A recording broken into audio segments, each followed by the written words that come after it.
Apple is already making plans for its third-generation foldable iPhone, with launch expected as early as 2028. Welcome to GadInsider, your place for the latest tech updates. According to Bloomberg's Mark Gurman, the first foldable iPhone is about to get what he called the device's first truly revolutionary design change this year, and that Apple already has a roadmap extending 2 generations beyond it. Gurman says a second-generation model is planned for 2027, with a third version following as early as 2028.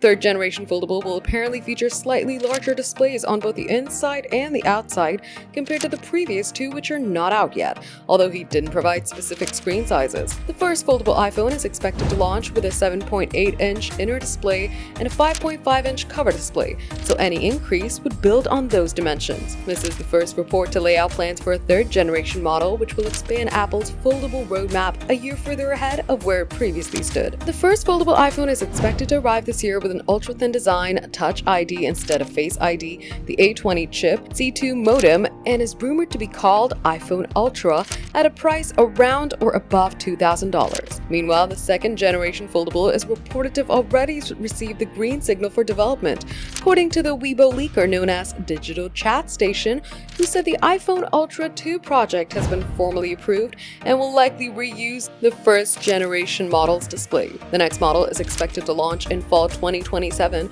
alongside the 20th anniversary iPhone. For more updates, subscribe to GadInsider, like and share the video, and don't forget to press the bell icon so you never miss any update.